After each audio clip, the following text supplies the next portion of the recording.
Hello friends, आपका study with Kiran YouTube channel में स्वागत है। कल हमने हमारा केमिस्ट्री का टॉपिक जो पोस्ट से रिलेटेड था वो कंप्लीट कर लिया। अगर केमिस्ट्री में किसी को भी कोई डाउट है, कोई टॉपिक रह गया आपको लगता है तो कमेंट करके बता दें। आज जो हम हमारा नेक्स्ट टॉपिक बायोलॉजी शुरू करने जा रहे हैं। आज से हम जो हमारी बायोलॉजी शुरू करते हैं ताकि वो भी जल्दी से कंप्लीट कर लें। जो हमारा बायोलॉजी का फर्स्ट टॉपिक है वो है the fundamental unit of life. क्या है? The fundamental unit of life. उसे क्या बोलते हैं? सेल। तो हमारा फर्स्ट टॉपिक क्या है? सेल। आज हम डिस्कस करेंगे सेल के बारे में कि सेल क्या होता है। सेल जो है फंडामेंटल यूनिट ऑफ लाइफ है कि जो ये कार्य इकाई है। सेल जो है जीवन की कार्य इकाई है। ओके, जरूरी। ठीक, तो लेट अस स्टार्ट। सबसे पहले देखते हैं सेल को डिस्कवर किसने किया था। सबसे पहले सेल को डिस्कवरी की थी, सेल की खोज की थी रॉबर्ट हुक ने। रॉबर्ट हुक ने कौन सी ईयर में? 1665 में। किस तरह से की थी? उसने क्या दिया? उसने देखा कि उसने एक ट्री का जो है बार्क लिया। ठीक, एक पेड़ का जो है छिलका जो लिया, बार्क लिया एक ट्री का, और उसको जो उसने माइक्रोस्कोप के ऊपर देखा तो उसने देखा उसके अंदर सेल को। उसने क्या देखा? जब वो बार्क लिया छोटा सा, जब उसने माइक्रोस्कोप पे देखा तो उसने देखा कि इसके अंदर तो बहुत छोटे छोटे स्ट्रक्चर हैं। क्या हैं? छोटे छोटे स्ट्रक्चर हैं। ठीक, उसने ये देखा कि इसमें तो कुछ छोटे छोटे स्ट्रक्चर हैं, तो उन स्ट्रक्चर्स को उसने नेम दिया सेल। क्या नाम दिया? सेल। सबसे पहले इसकी डिस्कवरी की थी रॉबर्ट हुक ने। इसने जो है किस पे की थी? पेड़ के जो है उस छिलके से की थी, ट्री बार्क से की थी। किससे की थी? ट्री बार्क से की थी। और उसने क्या स्ट्रक्चर देखा? उसने उसमें इस तरह का स्ट्रक्चर देखा।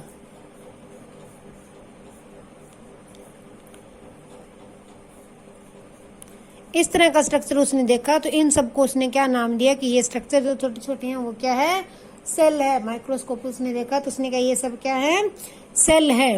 ओके, उसके बाद एवी ल्यूनहॉक ने जो अपनी डिस्कवरी की थी, उसके बाद जो एवी ल्यूनहॉक है ना, उसने लिविंग ऑर्गेनिज्म का सेल पे डिस्कवरी की थी। किस पे की थी? लिविंग ऑर्गेनिज्म के सेल पे डिस्कवरी की थी। किस ईयर में? 1674 में की थी। उसने कब की थी? 1674 में। उसने क्या किया था? उसने जो है ये बैक्टीरिया वगैरह है इनके ऊपर डिस्कवरी की थी। बैक्टीरिया के ऊपर जो छोटी लिविंग ऑर्गेनिज्म है उनको माइक्रोस्कोप के अंदर डाल के लिविंग ऑर्गेनिज्म के सेल की डिस्कवरी किसने की थी? एवी ल्यूनहॉक। अगर ये पूछे कि लिविंग ऑर्गेनिज्म की सबसे पहले किसने की थी तो एवी ल्यूनहॉक ने की थी 1674 के अंदर। ओके, उसके बाद देखते हैं जो रॉबर्ट ब्राउन आया था। रॉबर्ट ब्राउन उसने 1831 के अंदर न्यूक्लियस की डिस्कवरी की थी। उसने देखा कि न्यूक्लियस होता है सेल के अंदर। क्या डिस्कवर किया था? कि जो सेल होता है उसके अंदर क्या होता है? एक न्यूक्लियस होता है। क्या होता है? न्यूक्लियस। ओके, तो सेल बनता कैसे? सेल जो पता है कि हमारा जो भी शरीर है, हमारा फिजिकल लाइफ का यूनिट है ना, वो सब छोटे छोटे छोटे छोटे कणों से मिलके बना है। सेल से बना है। बहुत सारे मिलियन ऑफ सेल लग के हमारी बॉडी बनी हुई है। ठीक है, हमारे स्किन में हम देखते हैं, हमारी स्किन के अंदर से छोटे छोटे पार्टिकल बनते हैं। वो पार्टिकल भी वो सेल से बने होते हैं, उसके भी वो टोटे कर दिए जाते हैं।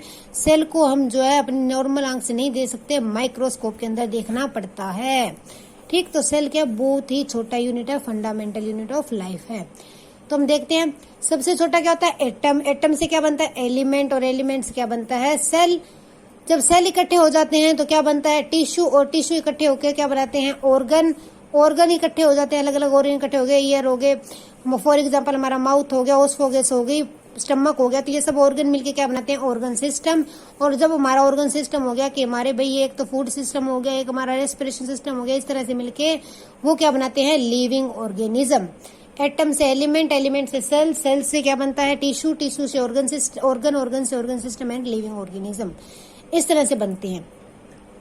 जो ऑर्गेनिज्म टाइप होती है ना, वो दो तरह की होती है। टाइप ऑफ ऑर्गेनिज्म देखते हैं कि ऑर्गेनिज्म किस टाइप की होती है। ऑर्गेनिज्म जो है वो दो टाइप्स की होती है। कितने टाइप्स की होती है? दो टाइप की। एक होती है यूनिसेलुलर, मतलब कि एक सेली, जो सिर्फ एक सेल से ही बनी हो।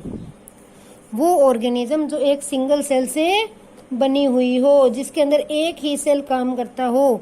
एक सेली, इसे क्या कहते हैं? एक सेली जीव। एक सेली जीव। जो सिर्फ एक ही सेल से बने हों उन्हें क्या कहते हैं? यूनिसेलुलर एक सेली। अमीबा, एमीबा, इसकी एग्जांपल लिख लो, एमीबा, बैक्टीरिया, पैरामीशियम, ये सब क्या है? यूनिसेलुलर है। क्या है? यूनिसेलुलर है। पैरामीशियम, ये सब सारे क्या चीजें हैं? यूनिसेलुलर है। ये एक सेली जीव हैं। क्या है? ये एक सेली जीव हैं। दूसरे कौन चीज? Multi cellular, more than one cell से, जो एक से ज्यादा सेल से बने होते हैं। मोर देन वन सेल, तो इसमें क्या आ जाएगा? ह्यूमंस। हम कितने, हमारे अंदर तो पता नहीं कितने सेल लगे हुए हैं। कोई भी एनिमल ले लेते हैं, डॉग ले लिया, तो ये क्या है? मल्टी सेलुलर है, बहुसेली। जो ज्यादा सेल से बनते हैं उन्हें क्या कहते हैं? बहुसेली जीव। जो एक सेल से बनते हैं उसे क्या कहते हैं? एक सेली। दो तरह के होते हैं, यूनिसेलुलर और मल्टी सेलुलर। यूनिसेलुलर क्या होता है? एक सेली। मल्टी सेलुलर क्या होता है? बहुसेली, बहुत ज्यादा सेलों वाले, ज्यादा सेल से बने हुए। हमने क्या देखा? सेल की फर्स्ट डिस्कवरी रॉबर्ट हुक ने, फिर एविल हुक ने, फिर रॉबर्ट ब्राउन ने की थी। फिर देखा सेल होता क्या है। सेल जो है हमारा सबसे छोटा यूनिट है, फंडामेंटल यूनिट ऑफ लाइफ है। फिर देखा दो तरह के ऑर्गेनिज्म होती है सेल के हिसाब से, कौन कौन सी? यूनिसेलुलर और मल्टी सेलुलर। यूनिसेलुलर और मल्टी सेलुलर। अब देखते हैं स्ट्रक्चर ऑर्गेनिज्म ऑफ सेल, कि सेल की स्ट्रक्चर किस तरह का होता है, सेल किस तरह का होता है, सेल की शेप क्या होती है। ओके, एक बात और बताऊं, जो सेल की स्टडी ऐसी कहते हैं साइटोलॉजी। क्या कहते हैं? सेल की स्टडी है ना, लिख लो आप, स्टडी ऑफ सेल। प्रोनाउंसिएशन में कोई दिक्कत हो जाए तो आप लॉजी ओ आएगा यहाँ पे, LOGY लॉजी। इसे क्या कहते हैं? काइटोलॉजी, साइटोलॉजी या काइटोलॉजी, चेक कर लेना क्या प्रोनाउंसिएशन है इसकी। तो ये स्टडी ऑफ सेल है। ओके, अब हम देखते हैं स्ट्रक्चरल ऑर्गेनिज्म की स्ट्रक्चर किस तरह का होता है सेल का। Structural organism of cell. Okay, सबसे पहले देखते हैं हम जो है प्लाज्मा मेम्ब्रेन क्या होता है। ये आप इंग्लिश में ही लिखना, ये पंजाबी में भी इंग्लिश में ही दिए होते हैं। पंजाबी में से लिखोगा प्लाज्मा मेम्ब्रेन, सेल मेम्ब्रेन, या फिर झिल्ली शायद इसको लिख सकते हैं, झिल्ली। शायद मेम्ब्रेन को झिल्ली लिखे जाए। जो आउटर मोस्ट कवरिंग होती है सेल की, मान लो ये मेरा सेल है, ये सेल है, इसकी ये जो बाहर वाली कवरिंग जो सेल को कवर करती है, ये बाहर वाली जो कवरिंग है ना, मान लो ये इसमें न्यूक्लियस है, ये बाकी पार्टिकल इसके अंदर ऐसे पड़े हैं सेल के अंदर। ओके, ये बाद में डिस्कस करेंगे कौन कौन से पार्टिकल है। जो सेल की ये बाहर वाली परत होती है, outer most covering, outer covering जो होती है सेल की, उसे क्या बोलते हैं? प्लाज्मा मेम्ब्रेन बोलते हैं। क्या बोलते हैं?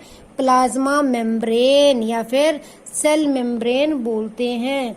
किसे बोलते हैं? आउटर मोस्ट कवरिंग को बोलते हैं। ठीक, ये क्या करती है? ये सेपरेट करती है कंटेंट को, अलग अलग को, इंटर और आउटर चीज को सेपरेट करती है। अगर ये मान लो मेम्ब्रेन ना हो तो ये सेल के बाहर कोई परत ही ना हो जो उसको कंट्रोल करके रखे, तो ये तो दूसरे के अंदर मिल जाएगा ना। तो प्लाज्मा मेम्ब्रेन क्या होती है? आउटर और इंटर चीजों को आपस में अलग करके रखती है। आउटर और इंटर को क्या करती है? सेपरेट करके रखती है। जो इसकी आउटर थिंग्स हैं, आउटर पार्ट्स हैं, उनको इंटर पार्ट के अंदर मिक्स नहीं होने देती, उनको जो है उनके अंदर सेपरेशन डाल के रखती है। अगर ये मेम्ब्रेन ना हो तो ये सारा खिलर जाएगा, मतलब दूसरे के अंदर मिल जाएगा। तो हर एक चीज की एक बार कवरिंग तो होती है। तो जो सेल की कवरिंग होती है उसे क्या बोलते हैं? प्लाज्मा मेम्ब्रेन या फिर सेल मेम्ब्रेन। ओके, ये किसकी बनी होती है? जो मेम्ब्रेन है, ये पूछा जा सकता है, याद रखना। मेम्ब्रेन किससे बनती है? लिपिड्स और प्रोटीन से बनती है। लिपिड्स और प्रोटीन किसकी बनी होती है? लिपिड और प्रोटीन की बनी होती है। ठीक, तो ये थी सेल मेम्ब्रेन। इसके अंदर ही एक आती है सेमी प्रीमेबल मेम्ब्रेन। क्या आती है? Semi permeable membrane. ये भी देख लेते हैं क्या होती है। सेमी प्रीमेबल मेम्ब्रेन, ये जो मेम्ब्रेन होती है ये भी आउटर मोस्ट होती है। ये क्या करती है? सेपरेट करती है। नॉर्मल सेल मेम्ब्रेन बाहर वाली को अंदर नहीं जाती, अंदर वाली को बाहर नहीं। लेकिन सेमी प्रीमेबल मेम्ब्रेन जो होती है, ज्यादातर सेल में यही पाई जाती है, जो कुछ कंटेंट को अंदर जाने देती है और कुछ को बाहर भी आने देती है। क्या फ्यूअर, फ्यूअर को एंटर करने देती है और फ्यूअर को ही आउट करती है, कुछ को बाहर भी आने देती है। वो क्या करती है, सेमी प्रीमेबल मेम्ब्रेन करती है कि इसके अंदर से कुछ पार्टिकल अंदर जा सकते हैं और कुछ बाहर आ सकते हैं। जैसे हम छलनी करते हैं, छानते तो बड़ी बड़ी चीज बाहर रह जाती है, कुछ चीजें नीचे चली जाती है ना छलनी से, कुछ बंद ऊपर ही रह जाता है। तो उसी तरह से इसके अंदर से कुछ चीजें हैं जो बाहर रह जाती है और कुछ जो अंदर चली जाती हैं। तो ये क्या, अंदर आउटर को कुछ ना कुछ कंटेंट को अंदर और बाहर भेजती रहती है। ओके, जो ये है ये किस तरह से एंटर करने देती है आउटर थिंग को, उन प्रोसेस को क्या बोलते हैं। अगर हमारी गैस अंदर एंटर कर रही है, फर्स्ट केस क्या है, इफ गैसेस, अगर गैसेस जो है एंटर और आउट कर रही है तो उसे क्या कहते हैं, गैसेस एंटर कर रही हैं, अंदर जा रही हैं और बाहर निकल रही हैं। सॉरी, रिफ्लेक्शन पड़ रहा है। इंटर कर रही हैं या फिर आउट हो रही हैं, गैस इंटर और आउट करती है तो उस प्रोसेस को बोलते हैं डिफ्यूजन। क्या बोलते हैं, डिफ्यूजन। डिफ्यूजन, गैसेस को बाहर निकलना और अंदर बढ़ने को क्या बोलते हैं, डिफ्यूजन। ओके, वैसे इसे बोलते हैं फैलना। क्या कहते हैं, फैलना। शायद पंजाबी में डिफ्यूजन को बोलते हैं फैलना। गैस की बात करेंगे तो क्या होगा, डिफ्यूजन। ओके, सेकंड जो है, रिफ्लेक्शन बढ़ रही थी उसको सेटिंग किया था। अगर सेकंड जो है, अगर हमारे वाटर के अंदर हो रही है, क्या हो रही है, सेमी परमेबल के अंदर वाटर की हो रही है, वाटर एंटर और आउट कर रहा है, उसको बोलते हैं ओस्मोसिस। उसे क्या बोलते हैं, ओस्मोसिस। शायद इसे पंजाबी में बोलते हैं प्रसरण। गैस के केस में जब अंदर और बाहर कोई चीजें आती है जाती है, सेल फूलता है ऐसे मुड़ता है तो उसे क्या बोलते हैं, डिफ्यूजन। और वाटर के कंट्रैक्ट में उसे क्या बोलते हैं, ओस्मोसिस। क्या बोलते हैं, ओस्मोसिस। ओके, तो अब देखते हैं ओस्मोसिस क्या होता है। अब एक चीज डिस्कस कर लेते हैं डिफ्यूजन या ओस्मोसिस में। ओस्मोसिस डिस्कस कर लेते हैं, उसी तरह से डिफ्यूजन होगा, बस वाटर की जगह गैस आ जाएगी। ओके, तो हम ओस्मोसिस डिस्कस करते हैं।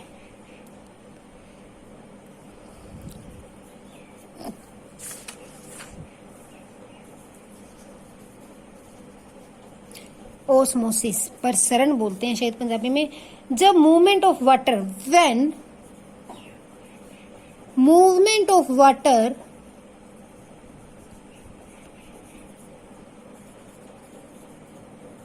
थ्रू सेमी परमेबल मेम्ब्रेन, किससे होती है, सेमी परमेबल मेम्ब्रेन से होती है। किससे होती है, सेमी परमेबल मेम्ब्रेन से होती है। तो इट कॉल्ड ओस्मोसिस। इसे क्या कहते हैं, ओस्मोसिस कहते हैं। जब हमारा वाटर जो है सेमी परमेबल मेम्ब्रेन से जो है निकलता है, उसकी मूवमेंट होती है तो उसे क्या कहते हैं, ओस्मोसिस। जो वाटर होता है वो हायर, जिसमें वाटर की ज्यादा क्वांटिटी है, हायर टू लोअर जाता है, ज्यादा वाले से कम वाले की तरफ आता है। जिसमें ज्यादा पानी है उसी किधर आएगा, कम पानी वाली जगह आएगा। ठीक, जैसे एग्जांपल लेते हैं, मान लेते हैं कि प्याज है, एग्जांपल लेते हैं। जब प्याज को आटे में मिलाते हैं तो आटा गीला हो जाता है ना, तो प्याज के अंदर क्या था, वाटर ज्यादा था, फ्लोर हमारा सूखा था, तो प्याज से जो आटे के अंदर उसका वाटर आ गया। आप डाल के देखना कटे हुए प्याज को, तो ज्यादा से कम वाली तरफ आना, उसे क्या कहते हैं, ओस्मोसिस कहते हैं। ओस्मोसिस कहते हैं। ये डिफ्यूजन का लॉ भी फॉलो करता है। डिफ्यूजन क्या था, फैलना, कि कोई चीज फैलती है, तो ओस्मोसिस में भी फैलती है। ओस्मोसिस के अंदर हम 3 तरह के सोल्यूशन के हिसाब से देखेंगे। एग्जाम में तीनों सोल्यूशन के बारे में से कोई भी क्वेश्चन पूछा जा सकता है। पिछली बार तो चल ये था कि उन्होंने टॉपिक के अंदर ज्यादा केमिस्ट्री डाली थी, लेकिन अगर सही स्ट्रक्चर के एग्जाम में बनाए तो ओस्मोसिस से भी क्वेश्चन पूछा जा सकता है। तो हम देखते हैं उसके बारे में। 3 तरह के सोल्यूशन होते हैं ओस्मोसिस के अंदर।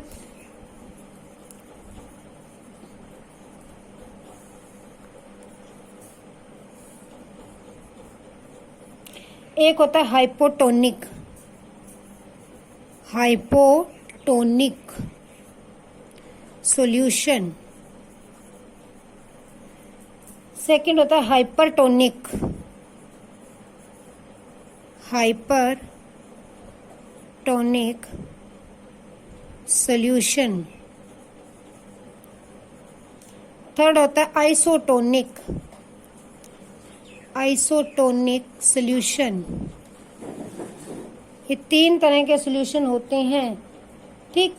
ये होता है हाइपोटोनिक, होता है कट घनता वाला घोल जिसकी डेंसिटी कम होती है, ज्यादा लिक्विड होता है, मतलब कि ये होता है ज्वद घनता वाला जिसमें डेंसिटी बहुत ज्यादा होती है, गाढ़ा होता है, पानी कम होता है, ठीक। और तीसरा होता है समपरसरी, मतलब कि सेम सा होता है, ना ज्यादा पतला ना ज्यादा मोटा, ज्यादा, ठीक। 3 तरह के घोल होते हैं। इन तीनों के अंदर ऑस्मोसिस किस तरह से होता है वो देखते हैं। पहला था हमारे पास हाइपरटोनिक। जब हम हाइपोटोनिक के अंदर, ये हमारा हाइपोटोनिक है, एक लेते हैं हाइपरटोनिक,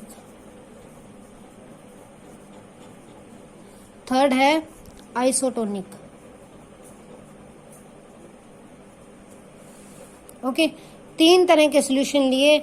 इसमें क्या होगा, बिल्कुल लिक्विड सॉल्यूशन होगा। जैसे कि ये मेरा बिल्कुल ही पतला गलगोल है, उसके अंदर मैंने कोई भी सेल डाला, कोई भी अपना सेल जो है वो उसमें डाला मैंने। फॉर एग्जाम्पल, इसकी एग्जाम्पल लिखते हैं। वाटर के अंदर हम, पानी के अंदर अब हम किशमिश भिगोते हैं, क्या भिगोते हैं, किशमिश शाम को भिगो के रखते हैं, या चने भिगो के रखते हैं, चने भिगोते हैं पानी में। तो चने क्या है, पानी कम है, बाहर क्या है, लिक्विड घोल है, बिल्कुल पतला पानी है, उसमें वाटर ज्यादा है, तो चने क्या स्वेल हो जाते हैं, क्या हो जाते हैं, स्वेल हो जाते हैं, स्वेल हो जाते हैं, मोटे हो जाते हैं ना। तो हाइपोटोनिक सोल्यूशन के अंदर जब सेल डालेंगे तो क्या होगा, सेल हमेशा स्वेल होगा, मोटा हो जाएगा, फूल जाएगा, ठीक। तो स्वेल क्या होगा, सेल क्या होगा, स्वेल हो जाएगा, मोटा हो जाएगा, फूल जाएगा। कौन से सोल्यूशन में, हाइपोटोनिक सोल्यूशन में। कौन से सोल्यूशन में, हाइपोटोनिक सोल्यूशन के अंदर सेल जो है हमारा फूल जाएगा, स्वेल हो जाएगा, मोटा हो जाएगा। सेकेंड है हाइपरटोनिक, जो गाढ़ा है, घोल हमारा काफी गाढ़ा है, ठीक। इसके अंदर जब हम अपना सेल डालेंगे, जिसके अंदर वाटर ज्यादा है, ठीक, जिसके अंदर पानी ज्यादा है, मान लो सेल के अंदर वाटर की क्वांटिटी ज्यादा है और बाहर जो हमारा घोल जो है वो टाइट है, तो इसके अंदर सेल क्या है, श्रिंक हो जाएगा। आपको ये याद रखना है, हाइपरटोनिक में श्रिंक होगा। देखो हाइपर आर आर और इधर इसमें श्रिंक में भी आर आर है ना, तो इसे आप रिलेशन बना के याद रख सकते हो कि हाइपरटोनिक मतलब कि श्रिंक, सुंगड़ गया, हाइपोटोनिक मतलब कि स्वेल हो गया। अगर श्रिंक याद रहेगा तो हाइपोटोनिक और हाइपरटोनिक में कंफ्यूज होते हैं, आइसोटोनिक की तो कोई बात ही अलग है। हाइपोटोनिक स्वेल होगा, हाइपरटोनिक सोल्यूशन है, गाढ़े सोल्यूशन में डालेंगे सेल को तो सेल सुंगड़ जाएगा, छोटा हो जाएगा, क्या हो जाएगा, सेल जो हमारा सुंगड़ जाएगा, ओके, श्रिंक हो जाएगा। थर्ड जो है हमारा आइसोटोनिक। आइसोटोनिक में ना तो घोल ज्यादा मोटा है ना ज्यादा कम है, इसके अंदर जो है सेल जो है, हमारे सेल के अंदर और वाटर की जो लिक्विड की पार्ट है, दोनों के अंदर सोल्यूशन और सेल के अंदर वाटर एक जितना ही है, जितना सोल्यूशन में है वाटर उतना ही सेल के अंदर है, तो सेल जो है कोई फर्क नहीं पड़ेगा, सेल पे क्या है, नो चेंज होगा। तो हमें पेपर में इस तरह से पूछा जा सकता है, हाइपोटोनिक सोल्यूशन के अंदर सेल क्या होता है, तो क्या होता है, हाइपोटोनिक में स्वेल होता है, हाइपरटोनिक सोल्यूशन में सेल क्या होता है, तो सेल क्या श्रिंक हो जाता है, सुंगड़ जाता है। आइसोटोनिक में क्या होता है, सेल चेंज नहीं होता, सेल जो है हमारा चेंज नहीं होता, ओके। जो सेल मेम्ब्रेन है ना, उसका एक और भी यूज होता है, यहाँ पे मैंने सेल वो लिख लिया, चलो यहाँ पे बता देती हूँ। कुछ जीव ऐसे हैं जो सेल मेम्ब्रेन से अपना भोजन भी लेते हैं और अपना रेस्पिरेशन भी करते हैं, अपना मतलब भोजन बाहर भी निकालते हैं। एमीबा है,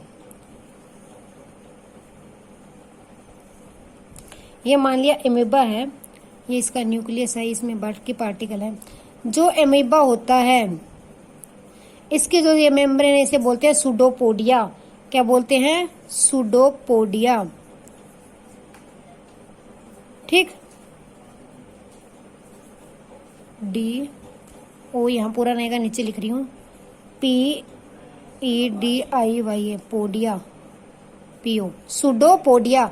इसके सेल मेम्ब्रेन को क्या बोलते हैं, सुडोपोडिया। ये इससे क्या करता है, जब इसको कहीं खाना दिखा, मान लो यहाँ पे खाना दिखा, ये अपने इसको फैलाएगा, खाने को अंदर ले लेगा। जब इसको खाना बाहर निकाला तो वहां से उसको सुंगड़ा लेगा अपनी सुडोपोडिया मेम्ब्रेन को और खाने को अपना पचा हुआ बाहर निकाल देगा। तो एमीबा जो इस तरह से भोजन लेता और निकालता है, अपने किससे, सुडोपोडिया से निकालता है। अगर मान लो यहाँ पे भोजन पड़ा था, वो वहां पे पड़ा था ना, तो ये थोड़ा आगे बढ़ेगा और भोजन ले लेगा, अपने अंदर ले लिया, ठीक, अपना भोजन अंदर ले लिया। जब इसने खा लिया, पच गया, मान लो पच के यहाँ पड़ा है तो भोजन, फिर यहाँ से थोड़ा सूंघ के अंदर की तरफ हो जाएगा और ये भोजन को बाहर कर देगा। तो किस करता है, सुडोपोडिया से करता है, अंतर ग्रहण करता है, अपने भोजन को लेता है। ठीक, नेक्स्ट जो हमारा एक पार्ट है वो है सेल वॉल। अगला क्या है, सेल वॉल। सेल वॉल क्या होती है, आज हम ये डिस्कस देखते हैं। हम आज इतने ही पार्ट करते हैं या फिर इतने कर लें, चल नहीं, ये सेल वॉल और कर ही लेते हैं डिस्कस, क्योंकि एग्जाम के दिन थोड़े रहे हैं तो हमें टॉपिक ज्यादा डिस्कस करने चाहिए, कंप्लीट करना है वो सिलेबस। सेल वॉल क्या होती है, सेल भित्ति, वो उसे झिल्ली बोलते हैं, इसे भित्ति बोलते हैं। ये सिर्फ और सिर्फ प्लांट सेल में होती है, ओनली इन प्लांट सेल। ये सिर्फ पौधे सेल में पाई जाती है, एनिमल सेल में नहीं पाई जाती, हमारे सेल वॉल नहीं होती। ये क्या होती है, सेल मेम्ब्रेन के बाहर होती है। ये हमारा सेल है, ये सेल मेम्ब्रेन है, इसके बाहर एक परत और होती है जो प्लांट्स में पाई जाती है, उसे क्या बोलते हैं, सेल मेम्ब्रेन, वो सेल वॉल। तो ये वाली बाहर वाली ये क्या है, सेल वॉल है। ये सिर्फ और सिर्फ प्लांट सेल में पाई जाती है। ये क्या है, सेल वॉल है, जो सेल मेम्ब्रेन के बाहर पाई जाती है। किस में पाई जाती है, ये only and only plant cell में पाई जाती है। कौन से सेल में पाई जाती है, प्लांट सेल में पाई जाती है। ये किससे बनी होती है, सेल मेम्ब्रेन लिपिड और प्रोटीन से तो जो सेल वॉल है वो हमारी सेलुलोज से बनी होती है। किससे बनी होती है, सेलुलोज। सेल वॉल किससे बनी होती है, सेलुलोज से बनी होती है। ये क्या करती है, ये शेप देती है, बाहर है ना, तो ये पौधे को क्या देगी, शेप देगी। ठीक, क्या देगी, ये शेप देगी। जब भी हम प्लांट सेल को डालते हैं किसी भी चीज के अंदर, तो उसके बाहर सेल वॉल लगे होते हैं ना, ये नहीं सुंगड़ती सिर्फ सेल मेम्ब्रेन है, सेल मेम्ब्रेन के अंदर वाला पार्ट सुंगड़ता है। अगर हम पौधा सेल को डालते हैं, कोई भी पार्ट डालते हैं, तो वो उसकी बाहर वाली परत वो उतनी रहती है, अंदर जो है सेल मोटा हो जाएगा, पतला हो जाएगा, सेल वॉल नहीं सुंगड़ती कभी भी। देखो इसके अंदर देखते हैं, मान लो हम जो सेल को डालते हैं हाइपरटोनिक सेल के अंदर, हाइपरटोनिक के अंदर, हाइपरटोनिक है, आर आ गया तो इसका मतलब क्या होगा, सेल श्रिंक होगा ना, क्या होगा, श्रिंक होगा। जब हम हाइपरटोनिक सोल्यूशन के अंदर डालते हैं तो ये हमारी सेल वॉल थी, इसके अंदर मान लो ये सेल था पहले, इस तरह से अंदर पूरा मेम्ब्रेन इस तरह से। जब हाइपरटोनिक सोल्यूशन में डाला तो पता क्या होगा, ये सेल वॉल इसी तरह से रहेगी, अंदर वाला पार्टिकल सुंगड़ के छोटा हो जाएगा, अंदर से श्रिंक हो जाएगा, लेकिन वॉल उतनी की उतनी ही रहेगी। वॉल क्या है, उतनी की उतनी ही बड़ी रहेगी। शेल श्रिंक हो जाएगा अंदर से, लेकिन वॉल श्रिंक नहीं होगी। इस प्रोसेस को क्या कहते हैं, प्लाज्मोसिस। क्या कहते हैं, प्लाज्मोसिस। ठीक, हाइपरटोनिक में डालेंगे, आर लगाए तो क्या होगा, श्रिंक होगा। बोलते क्या इस प्रोसेस को, श्रिंक होने को प्लाज्मोसिस। उसमें ओस्मोसिस था ना, इसमें क्या आएगा, प्लाज्मोसिस। प्लाज्मोसिस जब श्रिंक हुआ। जब हाइपोटोनिक में डालेंगे तो शेल जो है हमारा इसी वॉल के अंदर बिल्कुल फिट आ जाएगा, इस तरह से पूरा प्रॉपर एकदम साथ साथ लग जाएगा। ठीक, कोई जगह नहीं बचेगी, स्वेल हो जाएगा, अंदर से स्वेल होगा, बाहर वॉल चेंज नहीं होगी, अंदर से सेल स्वेल हो गया। इसमें हाइपोटोनिक सोल्यूशन में इसको क्या बोलते हैं, डीप्लाज्मोसिस। डीप्लाज्मोसिस। ठीक, तो वो क्या था, डीप्लाज्मोसिस। जब श्रिंक होता है उसे बोलते हैं प्लाज्मोसिस। अगर हमारा स्वेल हो गया तो क्या बोलते हैं, डीप्लाज्मोसिस। सेल वॉल चेंज नहीं होगी, अंदर से सेल सिर्फ चेंज होगा। तो ये हमने आज क्या देखा, सेल के दो पार्ट देख लिए, सेल वॉल और सेल मेम्ब्रेन। आप इसको अच्छे से ध्यान से पढ़ लेना सारी चीजें। एक बार मैं जो सारे समराइज करा देती हूँ, क्योंकि इंपॉर्टेंट है काफी, हमें सब पार्ट्स के बारे में पता होना चाहिए। हमने डिस्कस किया पहले सेल होता क्या है, इसकी डिस्कवरी, वो छोड़ो, वो हमने एक बार रिवाइज कर लिया।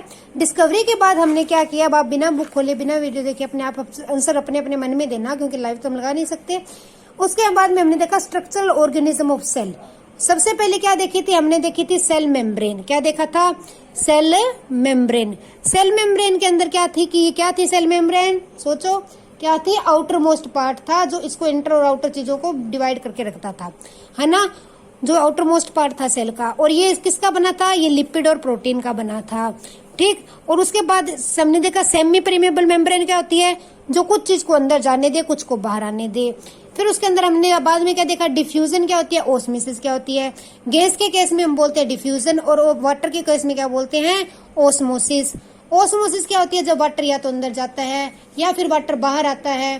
ठीक, जब वाटर अंदर जाता है फिर या फिर वाटर बाहर आता है तो उसको क्या बोलते हैं, ओस्मोसिस। ओस्मोसिस जो है 3 तरह के सॉल्यूशन के अंदर होती है, हाइपोटोनिक, हाइपरटोनिक और आइसोटोनिक। हाइपोटोनिक, हाइपरटोनिक और आइसोटोनिक 3 तरह के सेल में होती है। हाइपोटोनिक जिसके ज्यादा पतला हो, हाइपरटोनिक जो गाढ़ा सेल हो, गाढ़ा लिक्विड हो, और आइसोटोनिक जो ठीक ठाक हो। हाइपोटोनिक में क्या होता है, हाइपोटोनिक के अंदर हमारा घोल सोल्यूशन गाढ़ा होता है और सेल में पानी कम होता है तो सेल स्वेल हो जाता है। सेल क्या हो जाता है, स्वेल हो जाता है। हाइपरटोनिक में क्या होता है, हमारा पानी की जो हमारा सॉल्यूशन है वो ज्यादा गाढ़ा होता है और सेल में वाटर ज्यादा होता है तो सेल श्रिंक हो जाता है, सेल से पानी बाहर आ जाता है। थर्ड था आइसोटोनिक। आइसोटोनिक में क्या होता है, कोई चेंज नहीं होता, दोनों में पानी सेम होता है। फिर हमने अमीबा की सेल मेम्ब्रेन देखी, क्या होती है, सूडोपोडिया बोलते हैं, जिससे वो खाना लेता है और बाहर भी छोड़ता है। फिर देखा सेल वॉल क्या होती है, सेल वॉल जो वो सिर्फ प्लांट्स के अंदर होती है, वो उसे शेप देती है, सेलुलोज से बनी होती है। जो इसके प्लांट सेल के अंदर सेल वॉल की वजह से सेल श्रिंक और स्वेल होता है, उन्हें क्या बोलते हैं, प्लाज्मोसिस और डीप्लाज्मोसिस। आज के लिए इतना ही, बाकी जो टॉपिक है वो हम कल डिस्कस करेंगे। Thanks and have a nice day, keep supporting me. Video को लाइक शेयर भी जरूर करें।